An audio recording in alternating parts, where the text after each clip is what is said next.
नमस्कार मेरे बच्चों, स्वागत है आपका आपके अपने YouTube channel Mainpuri career point पर। मेरे प्यारे बच्चों, अफसोस है मैं आपको ऑफलाइन क्लास नहीं दे पा रहा हूं, लेकिन कोई बात नहीं, आपको बिल्कुल ऑफलाइन क्लास की कमी महसूस नहीं होने देंगे।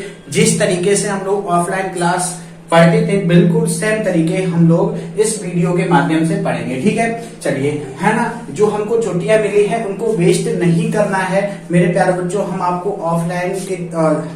ऑफलाइन जरिए नहीं, लेकिन आपको वीडियो के माध्यम से आपको सिलेबस पूरा कंप्लीट करा रहे हैं, है ना। जब हम आपके साथ इतनी मेहनत कर रहे हैं तो आपको अपनी लय जो बना रखी थी उसको तोड़ना नहीं है। ठीक है, बहुत अच्छा लग रहा था हमको पढ़ने में, बिल्कुल वैसे ही लय बना के चलनी है ना। तो हम लोग मेरे बच्चे क्या पढ़ रहे थे? उपसय संयोजन यौगिक पढ़ रहे थे, है ना। ये केमिस्ट्री का 12th क्लास का 9वां चैप्टर है, जिसका नाम है उपसय संयोजन यौगिक, जिसे हम लोग इंग्लिश में कोऑर्डिनेशन कंपाउंड कहते हैं। ठीक है, नाम क्या है?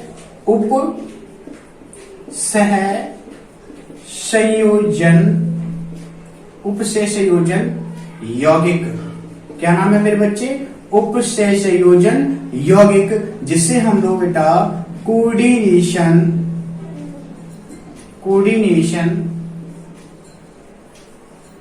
कंपाउंड कहते हैं। क्या बोलेंगे मेरे बच्चे इंग्लिश में से? Coordination compound. चलिए मेरे बच्चे, है ना, इसको फिर से एक बार देखते हैं। उपसय संयोजन यौगिक, इसका आपको बेसिक स्ट्रक्चर पता होना चाहिए। अगर आपको इसका बेसिक स्ट्रक्चर नहीं पता है तो आपको इस चैप्टर में आगे बहुत दिक्कतें महसूस होंगी, है ना, बहुत दिक्कतें आएंगी आपको। ठीक है, तो इसका आपको बेसिक स्ट्रक्चर पता होना चाहिए, है ना। तो हम आपको बताते हैं कि उपसय संयोजन यौगिक क्या होता है। कि उपसय संयोजन यौगिक में एक संकुल आयन होता है, जिसके अंदर एक केंद्रीय धातु परमाणु तथा लिगैंड उपस्थित होते हैं। ठीक है, उपसय संयोजन यौगिक। ठीक है, चलिए हम इसका एक बेसिक स्ट्रक्चर लेते हैं पहले से। ठीक है, उपसय संयोजन यौगिक में एक संकुल होता है, जिसे हम लोग संकुल आयन कहते हैं। इससे मेरे बच्चे क्या बोलेंगे हम लोग? संकुल। ठीक है, इस संकुल को इंग्लिश में मेरे बच्चे हम लोग कॉम्प्लेक्स कहते हैं। क्या बोलेंगे मेरे बच्चे? कॉम्प्लेक्स। अब आपसे पूछा जाए कॉम्प्लेक्स क्या होता है? ठीक है, तो उपसय संयोजन यौगिक में ये बड़े कोष्ठक में जो हम लोग लिखते हैं, ठीक है, इस बड़े कोष्ठक में जो हम लोग लिखते हैं उसे हम लोग संकुल आयन कहते हैं। ये मेरे बच्चे आपका धनायन भी हो सकता है और आपका ऋणायन भी हो सकता है। ठीक है, संकुल में आपका एक केंद्रीय धातु परमाणु होगा और यह केंद्रीय धातु परमाणु लिगैंडों के साथ जुड़ा होता है, लिगैंड्स के साथ जुड़ा होता है, और जितने लिगैंड उपस्थित होते हैं उसे हम लोग उपसय संयोजन संख्या कहते हैं। ठीक है, मतलब क्या है? जो केंद्रीय धातु परमाणु जिससे जुड़ा होगा उसे हम लोग लिगैंड कहते हैं, और जितने लिगैंड उपस्थित होंगे, ठीक है, उसे हम लोग उपसय संयोजन संख्या या कोऑर्डिनेशन नंबर कहते हैं। 1 मिनट मेरे बच्चे। ठीक है, समझ में आया? ये आपका संकुल होता है। ये संकुल आपका धनायन भी हो सकता है और ऋणायन भी हो सकता है। ये आपका मेरे बच्चे केंद्रीय धातु परमाणु कहलाता है। केंद्रीय धातु परमाणु, है ना, अथवा इसे हम लोग क्या बोल सकते हैं? आयन भी कहते हैं। ठीक है, इंग्लिश में भी इसे देखेंगे, इससे बोलते हैं हम लोग सेंट्रल मेटल आइटम, है ना, या इसे हम लोग बोल देंगे आयन। ठीक है, शॉर्ट में से CMI कहते हैं। शॉर्ट में से क्या बोलेंगे? CMI, सेंट्रल मेटल और आयन। ठीक है, ये मेरे बच्चे आपका होता है इलेक्ट्रॉन ग्राही। क्या होगा? इलेक्ट्रॉन ग्राही। इलेक्ट्रॉन ग्राही का मतलब ये क्या करता है? इलेक्ट्रॉन ग्रहण करता है। और इलेक्ट्रॉन किससे ग्रहण करेगा? इलेक्ट्रॉन किससे ग्रहण करता है? लिगैंड से इलेक्ट्रॉन ग्रहण करता है ना मेरे बच्चे। ये आपका होगा इसमें लिगैंड। ठीक है, ये आपका क्या होगा? लिगैंड होगा। जैसे इंग्लिश में भी आपको लिगैंड से ही बोले जाए। ठीक है, इंग्लिश में भी आपको इसे क्या बोलना है? लिगैंड्स। ठीक है, अब मेरे बच्चे जितना लिगैंड्स उपस्थित होता है उससे हम लोग उपसय संयोजन संख्या ठीक है, उपसय संयोजन संख्या कहते हैं, जैसे इंग्लिश में आपको कोऑर्डिनेशन कंपाउंड कहते हैं। ठीक है, ये आपका बेसिक स्ट्रक्चर है, समझो ध्यान से। अब आपसे पूछा जाएगा कि संकुल में आपका इलेक्ट्रॉन ग्राही क्या होता है, तो संकुल में बेटा इलेक्ट्रॉन ग्राही आपका केंद्रीय धातु परमाणु होता है। समझ में आ रहा है? ठीक है, मतलब क्या है, देखो आपका जो संकुल होगा इसके अंदर जो केंद्रीय धातु परमाणु होगा उसे हम लोग इलेक्ट्रॉन ग्राही कहते हैं। क्यों? क्योंकि ये इलेक्ट्रॉन किससे लेता है, लिगेंड से लेता है, तो लिगेंड से लेता है तो लेता है लिगेंड से, तो लिगेंड क्या होगा आपका इलेक्ट्रॉन दाता, इलेक्ट्रॉन देता है ना, क्या होगा इलेक्ट्रॉन दाता। बात पहले पड़ी यहाँ पे। ठीक है, आप इसका स्क्रीनशॉट लेना चाहो तो आप इसका स्क्रीनशॉट ले सकते हैं। ठीक है, फिर हम इसका एक यौगिक देखेंगे, फिर यौगिक के माध्यम से जब हम इसे समझेंगे तो मुझे बहुत अच्छे समझ में आएगा। ठीक है, चलिए जल्दी करिए इसको।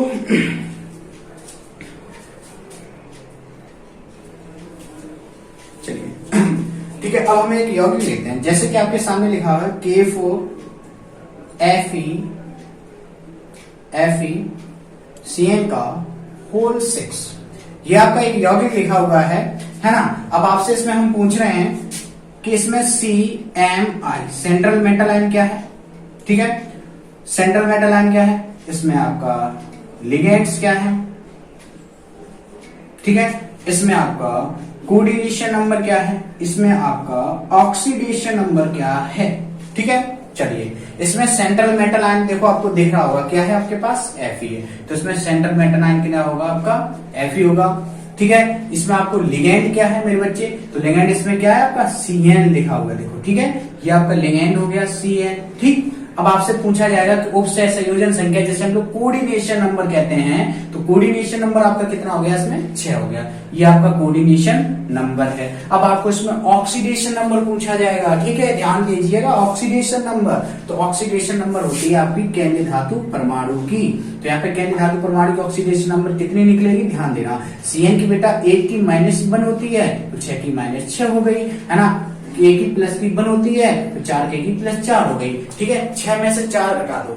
ठीक है, 6 में से जब 4 घटाएंगे तो आपको बच्चा कितना मिलेगी, 2 ऑक्सीकरण संख्या। ठीक है, तो इसकी ऑक्सीकरण संख्या कितनी होगी मेरे बच्चे, 2।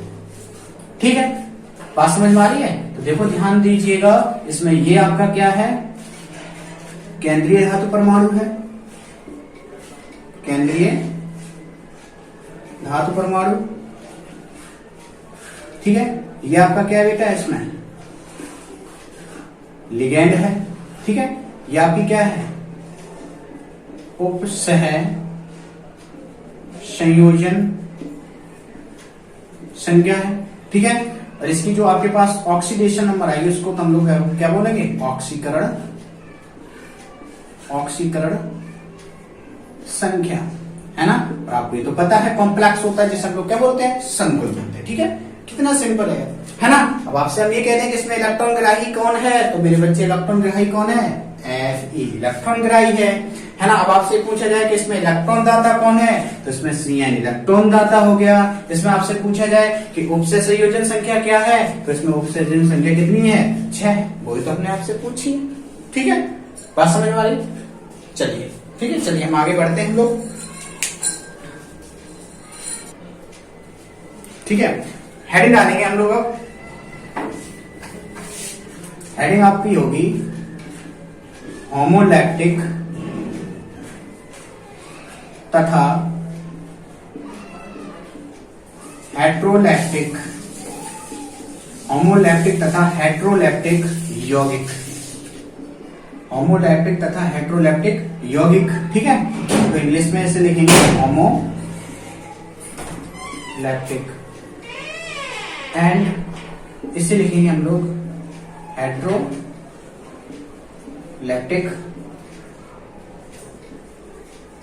कंपाउंड्स। बात समझ में आई। ठीक है, होमोलैक्टिक तथा हेट्रोलैक्टिक यौगिक या होमोलैक्टिक या हेट्रोलैक्टिक कंपाउंड, बहुत सिंपल तरीके से है मेरे बच्चे। देखो एक ही लाइन में आपको खत्म कर देंगे, और आप लोगों को अगर समझ में आए तो खुद बना सकते से, है ना। होमोलैक्टिक और हेट्रोलैक्टिक क्या होता है। ठीक है, जैसे कि समझो ध्यान से, हमने कोई यौगिक ले लिया, हमने लिखा आपको CONH3 का होल 6। है ना, और दूसरा हमने लिख दिया CONH3 का होल 4 और Cl2। मैंने आपको दो संकुल लिख दिया यहाँ पे, ठीक है। अब आपसे पूछा जाएगा कि मेरे बच्चे इसमें कौन सा हेट्रोलैप्टिक या इसमें कौन सा होमोलैप्टिक यौगिक है। तो इसमें मेरे बच्चे ये होमोलैप्टिक है और ये आपका हेट्रोलैप्टिक है। कैसे समझेंगे, ध्यान से समझना, है ना। परिभाषा इसकी देखो कितनी सिंपल तरीके से देंगे। देखो क्या लिखेंगे कि यदि संकुल में केंद्रीय धातु परमाणु किसी एक प्रकार के लिगैंड से जुड़ा होता है उसे हम लोग होमोलैप्टिक कहते हैं, है ना। कितना सिंपल तरीके से आप लोग बताया, समझ में आना चाहिए ना, आपको समझ में आ रहा है। देखो क्या है आपका होमोलैप्टिक ही तो है। अब भैया एक मन में आना चाहिए, होमोलैप्टिक में आपका एक प्रकार का लिगैंड उपस्थित होगा। संकुल में अगर आपका एक प्रकार का लिगैंड उपस्थित है वो आपका होमोलैप्टिक, और जिसमें एक से अधिक प्रकार का लिगैंड उपस्थित होगा उसे हम लोग हेट्रोलैप्टिक कहते हैं। ठीक है, समझ में है। देखो इसमें आपका एक ही प्रकार का तो लिगैंड है, इसमें देखो एक तो ये लिगैंड रहा, दूसरा Cl लिगैंड रहा, ये NH3 है, ये आपका Cl है, ये दोनों अलग अलग लिगैंड है। ठीक है, इसे हम लोग एमीन बोलते हैं, इसे हम लोग क्लोरो बोलते हैं। अब ये चीज तो हम लोग आगे सीखेंगे ना, अभी तो हम लोग ये देख रहे हैं कि इसमें होमोलैप्टिक और हेट्रोलैप्टिक क्या है ना। तो मेरे बच्चे आपका ये जो है ये आपका होमोलैप्टिक है और ये आपका हेट्रोलैप्टिक है। परिभाषा लिखनी है तो लिख लीजिए, जल्दी से हेडिंग डालेंगे होमोलैप्टिक। ठीक है, चलिए होमोलैप्टिक क्या होता है लिखेंगे। यदि संकुल आयन में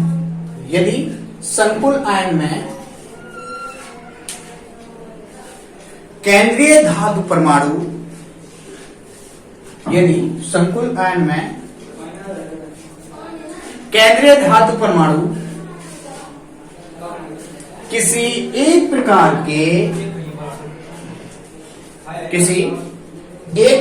के लिगैंड से जुड़ा होता है,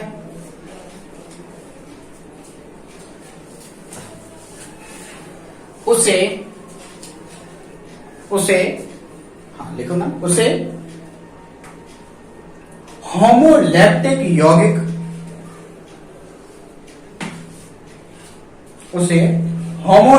यौगिक या होमोलैप्टिक कंपाउंड कहते हैं। ठीक है, फॉर एग्जाम्पल इसका देखेंगे CONH3 का होल 6। ठीक है,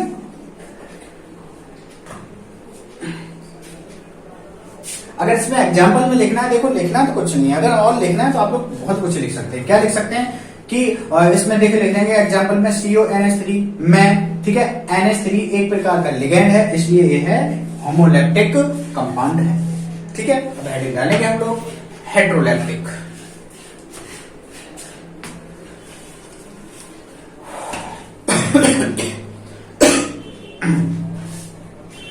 हेट्रोलैप्टिक क्या लिखेंगे इसमें, देखो यदि संकुल आयन में केंद्रीय धातु परमाणु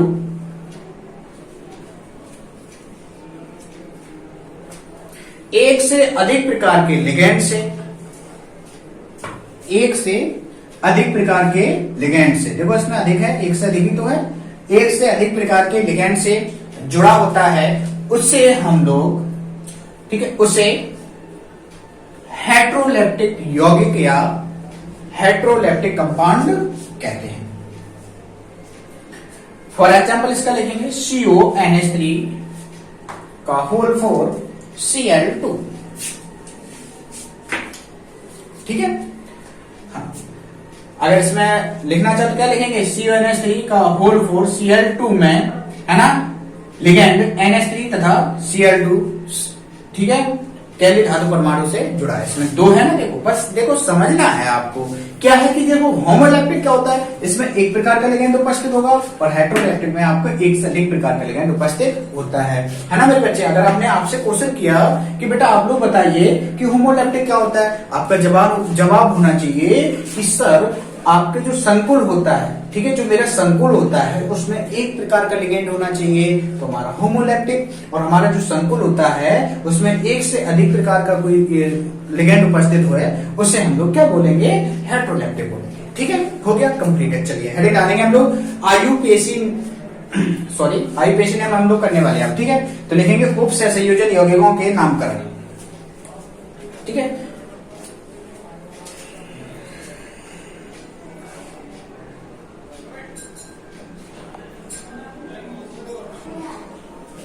ठीक है, चलिए हेडिंग डालेंगे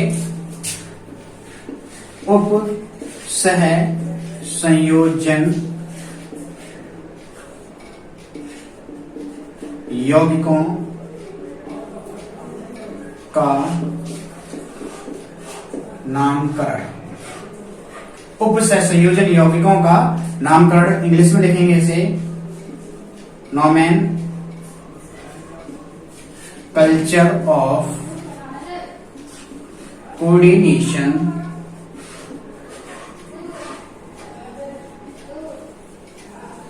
ठीक है।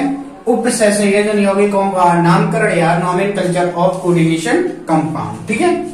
या ऐसे बोल सकते हैं हम लोग उप सहसंयोजन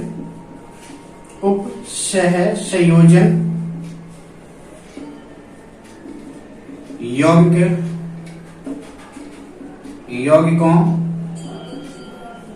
के IUPAC नेमिंग, ठीक है। या ऐसा हम बोल सकते हैं उप सहसंयोजन यौगिकों के IUPAC नेमिंग, ठीक है। IUPAC naming of coordination compound, क्या बोलेंगे इसे IUPAC नेमिंग ऑफ कोऑर्डिनेशन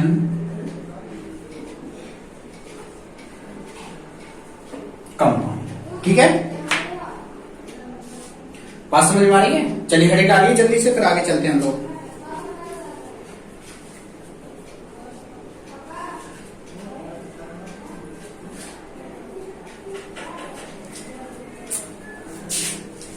ठीक है, इसकी हेडिंग हो गई, तो देखेंगे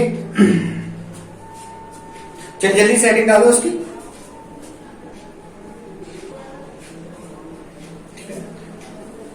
आईयूपीएसी, ठीक है। तो देखेंगे, देखो सन 1957 ईस्वी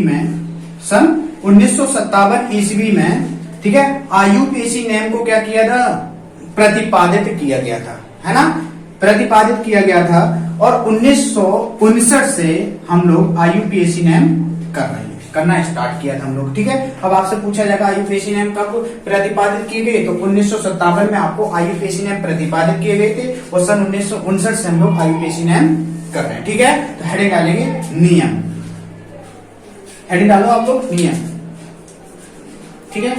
नियम पढ़ेंगे बिल्कुल सिंपल तरीके से मेरे बच्चे, ठीक है। बहुत सरल होते हैं, बच्चों को बहुत कठिन लगते हैं, है ना। देखना, ध्यान देखना, आप लोग मुझसे पढ़ना, इतना सिंपल तरीके है ना कि वो आपको समझाने वाला सामने अच्छा खड़ा हो तो कोई प्रॉब्लम नहीं होती है आपको, ठीक है। अब आपको समझा ही नहीं पा रहे हम लोग, तो आप लोगों को क्या समझ में आएगा, ठीक है। तो हेडिंग डालेंगे नियम, ठीक है। तो नियम नंबर फर्स्ट इसमें हम लोग लिखेंगे, ठीक। चलिए नियम नंबर फर्स्ट लिखेंगे, सबसे पहले क्या लिखेंगे, प्रथम नियम आपका होगा कि सबसे पहले धनायन का नाम लिखा जाता है, ठीक है। नियम नंबर फर्स्ट होगा सबसे पहले धन आयन का नाम लिखा जाएगा, ठीक है। जो आपको उप सहसंयोजन यौगिक दिया होगा उससे हम लोग पहचानेंगे कौन सा धनायन है कौन सा ऋणायन है। तो उसमें जो सबसे पहले हम उसका नाम करेंगे तो किसका करेंगे, धनायन का करेंगे, ठीक है।